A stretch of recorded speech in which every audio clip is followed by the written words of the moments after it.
Patay na yung lalaking sumira sa buhay mo. Pwede na natin ituloy yung pagsasama natin, oh. Sige, nagpapasalamat ako sa tulong mo. Pero hindi ibig sabihin na nasasama ako sa'yo. Nag-uumpisa na ako ng bagong buhay kasamang lalaking mahal ko. Si Felix yun. Miserable kang umalis ng Amerika. Miserable pa rin kitang madadatnan dito. You have a rape victim for a wife? Mas ito mahal ko si Melissa. She does not deserve you. Sisikapin ko kalimutan ng lahat. Gusto ko na rin pahalagahan ang pagsasama namin ni Felix. Mag-uumpisa kami ulit bilang mag-asawa. Kaya nyo nasasabi kasi hindi nyo alam ang totoo. You know, honestly, I'm the one who doesn't deserve her. Matino kang lalaki, Felix. You were a price cut kasi pinakaslan mo yung babae niyan kahit alam mong ni-rape siya. Iniwanan mo kung parang tangang naghihintay sa'yo sa Amerika. And then malalaman ko na lang nandito ka na pala sa Pilipinas. Gusto ko mapag-isa eh. Paano ko? Roberto, asawa mo ko!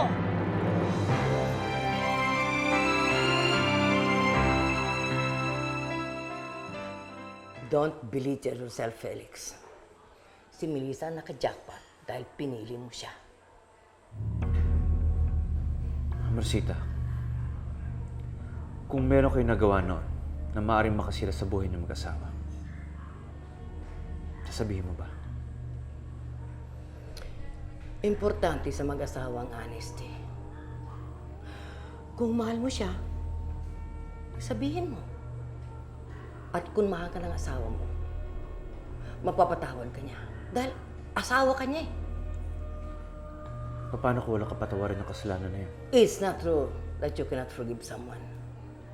But forgiveness is choice. Ang importante, hindi mo siya niloko at hindi ka nagsinungaling sa kanya. You honored her with your honesty, even if it hurts. Teka, Felix, ano bang kasalanan ito? Marcita, hindi niyo ako pinalaki sinungaling. At ayokong lokohin ng sarili ko. Pati na rin ng taong mahal ko habang buhay.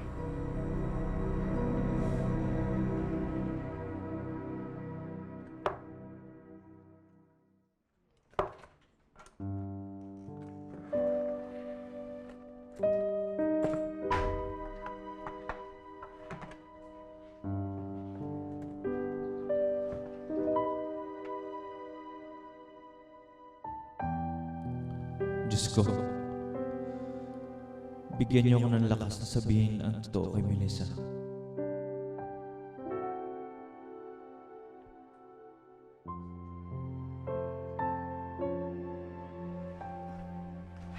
Ano nangyari sa'yo, Felix? Parang takot na takot ka.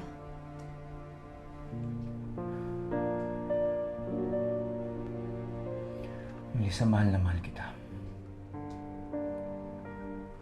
Pero ayokong mawala ka. May mga bagay akong hindi sinasadya nagawa noon na pinagsisisihan ko. Felix, kung ano man yun, tapos na yun. Huwag na natin pag-usapan ang nakaraan kasi hindi na dapat inaalala yun. Gusto kong pagtuunan ng pansin kung ano ang mas mahalaga ngayon. Hindi madaling makalimot pero susubukan ko na mag-move on. Kaya sana tulungan mo ko ulit. Kasi tutulungan ko na sarili ko. Alam mo nung nalaman ko na patay na yung nang-rape sa akin. Para ko nabunutan ng tinik. Dahil sa kanya, hindi ako naging mabuting asawa sa'yo.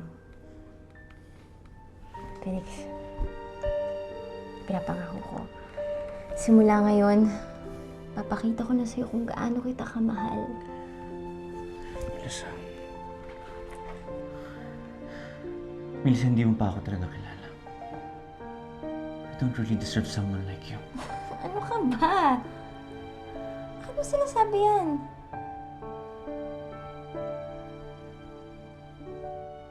Hindi mo na ba ako mahal?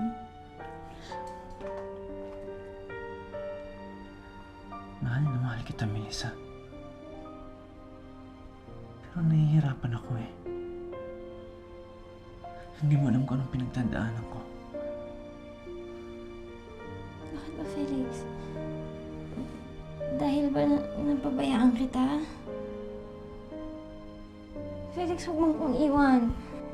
Baka ko hindi na kita sasaktan. Ha? Hindi ko kaya mawala ka.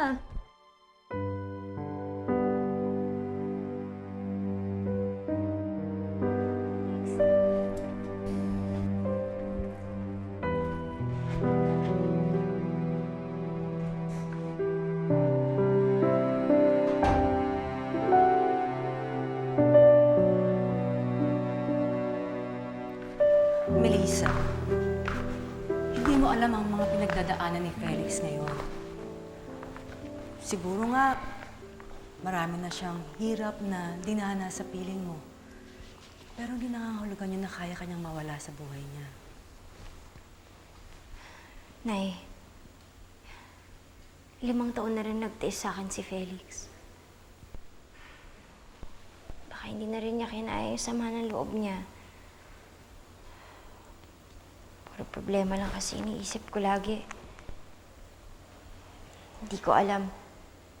Ako na pala nagiging problema ng asawa ko. Pare, mabuti hindi mo sinabi sa kanya yung totoo. That would have ruined both your lives. Ano nagbago sa isip mo? Well, something happened. Parang si Melissa mismo yung pumigil sa akin. Na-realize niya na gusto niya na mag-move on. Gusto niya na kalimutan yung nakaraan. Kapag sinabi ko sa kanya yung totoo, alam kong wawasakin ko siya.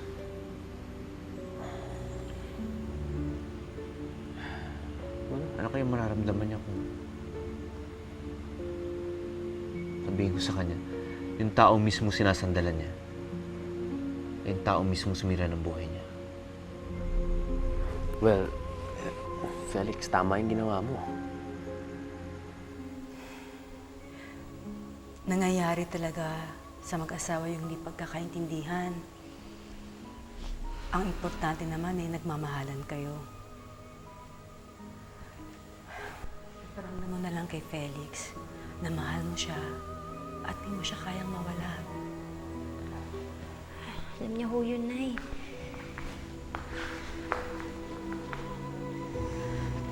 Alam niya nga, pero ramdam ba niya? Pinapakita mo ba? Paano ba masasabing tama o mali isang desisyon? Kasi alam ko, ako, mahal ko siya. Tayo ko siya masaktan. Pero kung ililihim ko sa kanya yung totoo, tingin ko yun ang tamang gawin sa sitwasyon na yun. Para wala na mahirapan. Para wala na masaktan. Bakit parang hindi ka masaya sa ginawa mo? Don't you want Melissa to move on? Gusto ko. Pero hindi naman totoo yung pag-move on niya eh. Ang alam niya kasi, patay na yung lalaking gumahasa sa kanya. Pero hindi niya alam, itong buhay pa. Asawa pa niya. Kanina hindi ko siya magawang hawakan. Kasi alam ko ako yung rapist na hinahanap niya. Sabihin mo nga sa akin, anak. Kailan mo ba siya huling hinalikan? Kailan ba huling sinabi sa kanya na mahal mo siya? Anak, alam ko na hindi magiging madali para sa'yo ang gawin ito, pero kailangang ibigay mo sa kanya ang sarili mo. Mag-asawa kayo. Walang masama doon. Gawin mo to. Para sa relasyon nyo at para sa sarili mo. Iparamdam mo sa kanya na mahal mo siya at hindi mo siya kayang mawala.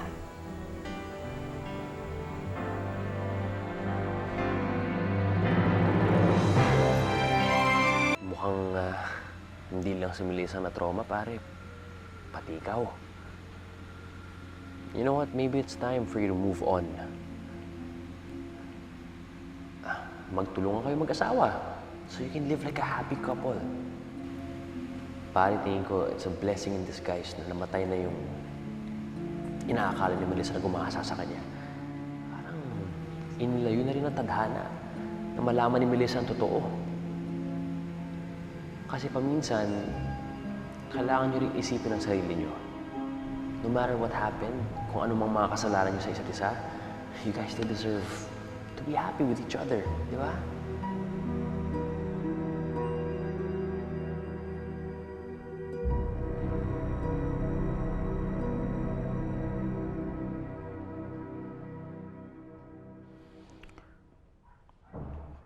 Pasensya ka na kung umalis ako, ha?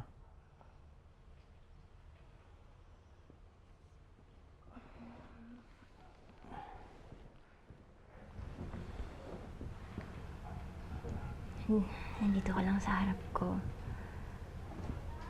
Malaking bagay na sa akin. Salamat at hindi mo ako iniwan. Melissa, alam mo naman di ko gagawin sa'yo yan.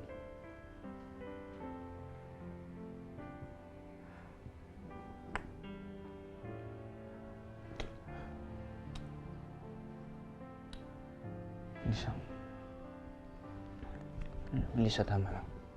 Tama na. Bakit ayaw mo? Melissa. Hayaan mong bumawi ako sa'yo, Felix. Melissa, ayoko obligahin ka dahil kailangan mo bumawi sa akin. Melissa, wala kang pagkukulang. Ayoko rin hingin sa'yo isang bagay na hindi ka naman handang ibigay sa akin.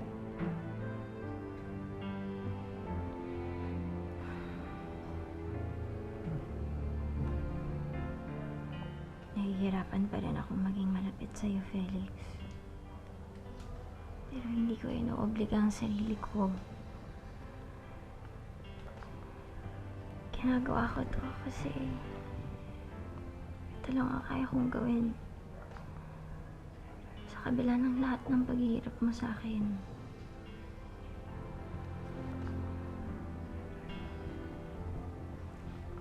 Hayaan mong ipakita ko sa'yo kung gaano kita kamahal.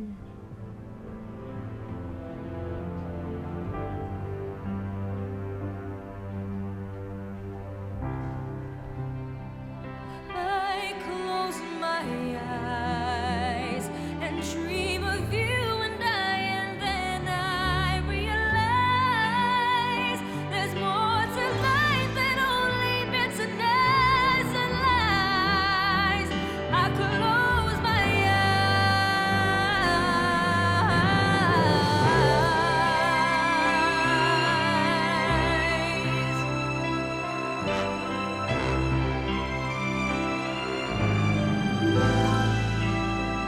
I'd give away my soul to hold you once again and never let this promise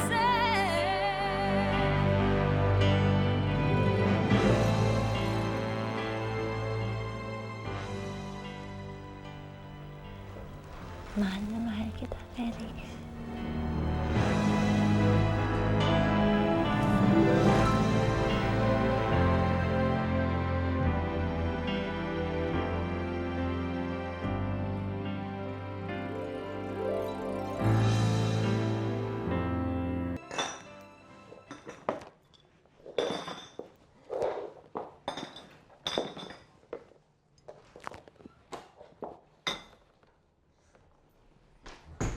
Pang ginagawa mo rito?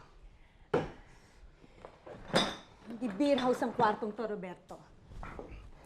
My God! Umuwi ka ba dito para uminom lang ng uminom? Kaya ka ba nandito para dakdakan ako? Sana sa telepono mo na lang ginawa. Tipid ka pa sa pamasahe. Huwag kang mamiloso po, Roberto. I'm here to save our marriage. Tigilan mo nga ako. Alam mo nang wala namang isisip dahil hindi siya kasalba-salba. Ginagawa ko ang lahat para maging maayos tayo. Ikaw! Sinusubukan mo ba? Kaya nga ako lumayo, di ba? Gusto ko mapag-isa. Para naman makapaghanda ako.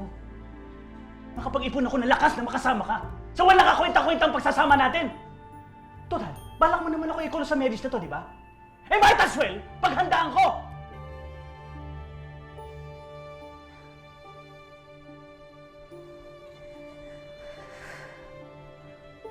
Fine. I'm sorry. Pwede bang huwag na tayong mag-away? Kararating ko lang, bangayan na naman tayo. Hindi ba pwedeng may isang araw na maayos tayo?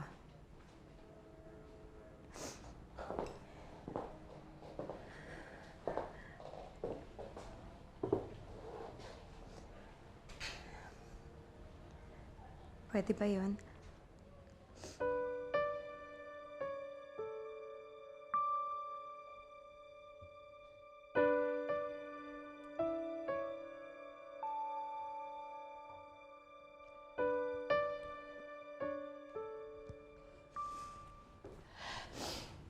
Ayaw mo ba talaga sa akin?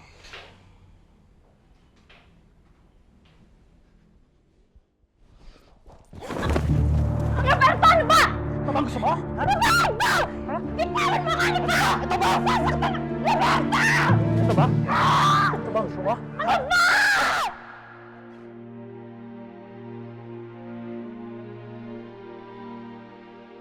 Salamat sa pagmamahal mo. Salamat at pinili mo akong makasama. Salamat at pinagbigyan mo ang sarili mong makalimon. Hindi na kita paiiyakin muli.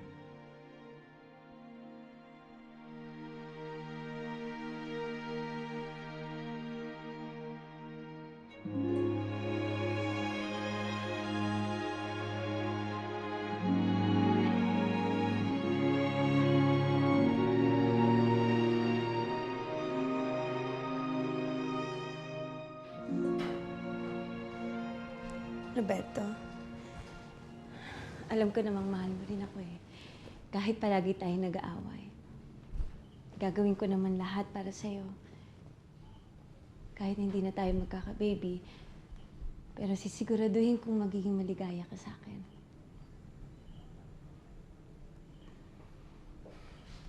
Sa guest room na ako matutulog. Aalis ka? Aalis ka pagkatapos mo akong gamitin? Ano kala mo sa akin, babae akong kasa? Para usa mo na lang, ganun. Roberto! Roberto, bumalik ka dito!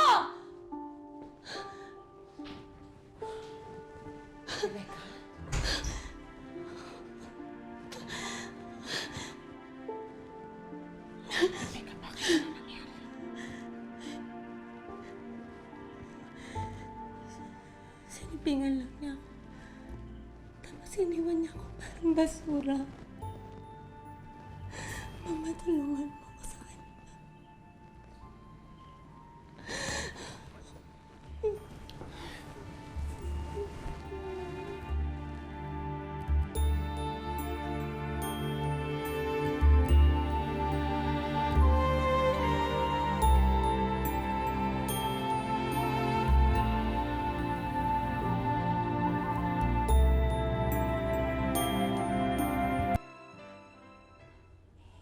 Yay! Tapos na! Wow naman, galing-galing ng anak ko.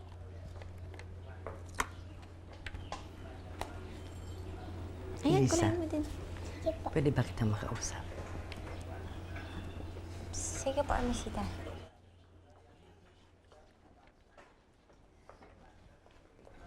Felix.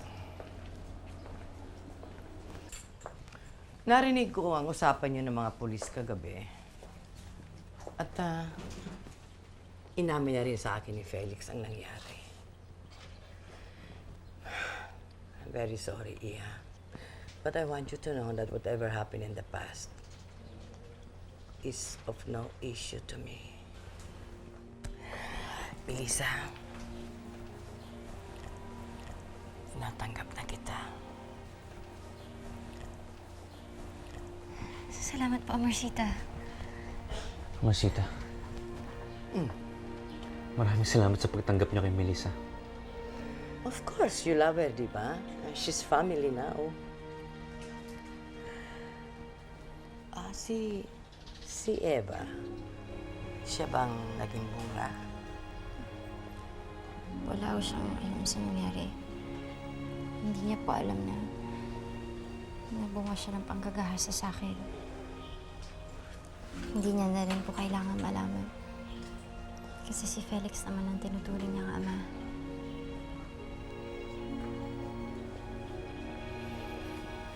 Well, Ano? Rape victim si Melissa? ay naku, Regina. Kung may sakit lang ako sa puso, siguradong inatake na ako. I just can't believe it. Sa dinami-dami ng babae, si Melissa pa ang napili niya. Isang babaeng pinagsawaan ng katakot-takot na lalaki. Saan kaya niya nakilala si Melissa? Alam mo? In some godforsaken country, I really don't care. I really don't want to know. Ano ba nakita niya sa babaeng yun? Siguradong malandi siya kaya siya ni-rape. Di ba naisip ni Felix na baka mahawa siya kung anong sakit ng babaeng yan? Para siyang pumulot ng isang lollipop sa putik pagkatapos sinubo pa niya. You're so mean, Ophelia. Baka nakakalimutan mo na ang nanay ni Felix ay isa ring rape victim. Na-rape ang nanay ni Felix dahil na rin sa kalandian niya. She deserved it.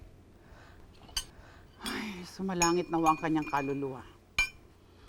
Hindi kaya nagustuhan ni Felix si Melissa dahil na rin sa awa, dahil ang ina niya ay isang rape victim? Regina, I don't care kung madaling maawa si Felix sa mga basura. Kahit mahal niya ang babaeng yon, hindi ko matatanggap ang isang maduming babaeng katulad ni Melissa sa pamilya namin. Never! Sobra ka naman!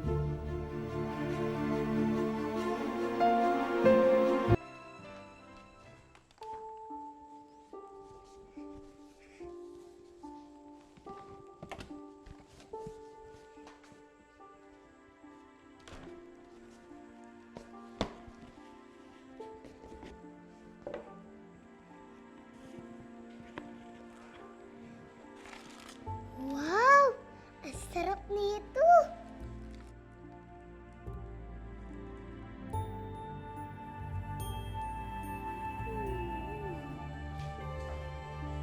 Hello po, Masita!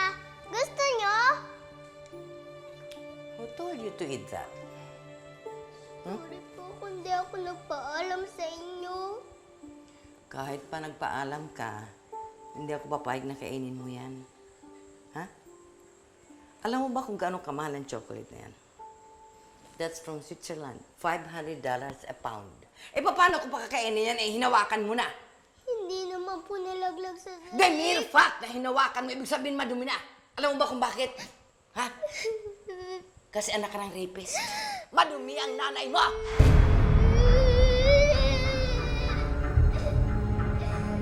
Luisa! Luisa! Itapon mo ang tsokolating ito at hindi ko nakakainin. It's already infected. Ho? Bagi ka ba? Itapon mo! Opo, ma'am.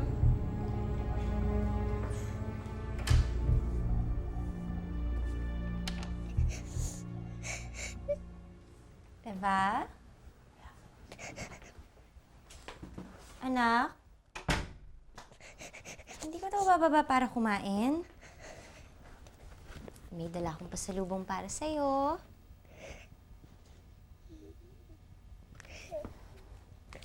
Eva?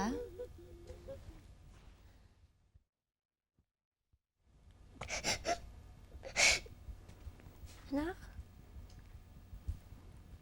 Anak, bakit ka umiiyak? Mami?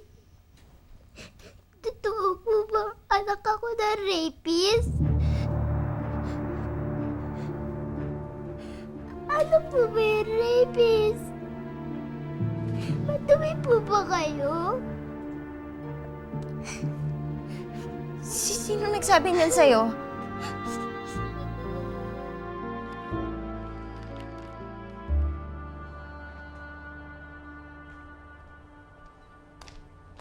Amorsita, pwede po ba kayong maistorbo? I'm reading the papers, Iha. Mamaya na lang. Sinabi niyo po ba kay Eva na anak siya ng rapist? Of course not. I will never do such a thing. Baka isa sa mga maids, hayaan mo't pagsasabihan ko, pagagalitan ko sila. Sinabi po ni Eva na kayo ang nagsabi. Hey, what's happening here? Melissa is accusing me of something. Sinabi ko daw sa anak niya na anak siya ng rapist. Felix, you know how much I adore that kid? Sa akin hindi pwedeng lumabas sa bibig ko ang mga salitang ganyan. Felix, hindi marunong magsinungaling si Eva. Melissa, are you saying that I lied?